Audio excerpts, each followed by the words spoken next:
وَتُعَزِّرُوهُ وَتُوَقِّرُوهُ۔ اب ایمان لانے کے بعد تم تعظیم مصطفیٰ کرو، تعظیم حبیب کرو، نماز بعد میں، روزہ بعد میں، حج بعد میں، ہر چیز بعد میں ہے۔ لِتُؤْمِنُوا بِاللَّهِ وَرَسُولِهِ۔ اللہ فرماتا ہے کہ اب تم میرے محبوب کا ادب، یہ ایک جملہ یہ بھی سنتے جائیں، توجہ چاہوں گا شاہ صاحب، معین صاحب۔ سب سے پہلا جو گناہ ہوا وہ گناہ کون سا ہے؟ سب سے پہلا جو گناہ ہوا وہ بے ادبی ہے۔ کیا میں نے کہا؟ سب سے پہلا جو گناہ ہوا وہ کون سا گناہ ہے؟ بے ادبی۔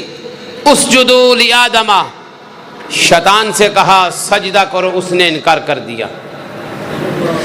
سب سے پہلے جو نیکی ہے وہ کیا ہے؟ واسجد واقترب، اللہ کی بارگاہ نے، فرشتوں نے سجدہ کر دیا۔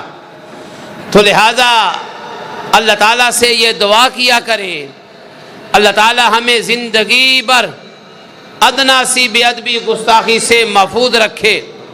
یقین جانیں ادب کی بہت ہی برکتیں ہیں، ادب کی برکتیں ہی برکتیں ہیں۔ جو بھی انسان ماں باپ کا ادب کرتا ہے، استاد کا کرتا ہے، اپنے بڑوں کا، یہ حدیث پاک آپ نے اکثر علماء سے سنی ہوگی نا، میرے نبی رحمت نے فرمایا جو بڑوں کا ادب نہیں کرتا، چھوٹوں پہ رحم نہیں کرتا، کیٹاگوریکلی فرمایا وہ ہم میں سے ہے ہی نہیں ہے، ہم میں سے ہے ہی نہیں ہے۔ مفتی صاحب اتنی بڑی باتیں کر گئے ہیں، اللہ کرے کہ شاید آپ کے دل میں اتر جائے ان کی بات، شاید کہ آپ کے دل میں اتر جائے ان کی بات۔ آپ کے جسم تو یہاں ہے، شاید آپ کے دل و دماغ بھی حاضر ہوں، تو خدا کی قسم آپ بے شمار مسائل کا حل ہو گیا ہے۔ اب میں آپ کی توجہ چاہوں گا، شیطان عبادت، ریاضت، سجدہ، تسبیح، حمد و ثنا سب کچھ پورا تھا، سب کچھ پورا تھا، لیکن ایک سجدہ تعظیمی جو تھا وہی نہیں کیا تھا۔ یا اللہ تیرا کام تو پورا کر رہا ہوں، تجھے تو سجدہ کر رہا ہوں۔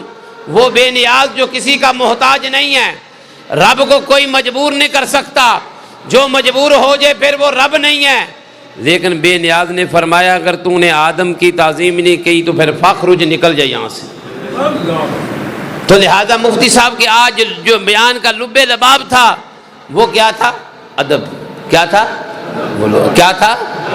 با ادب با مراد، با ادب بے ادب۔ اللہ کا یہ شکر ہے اہل سنت و جماعت سب کا ادب کرتے ہیں۔ اہل سنت ہے ہی وہ جو کسی کا گستاخ نہیں ہے، جو کسی کا بے ادب نہیں ہے۔ اہل سنت وہی ہے جو کسی کی بے ادبی کا تصور بھی نہیں کر سکتے۔ عید نبوی کا زمانہ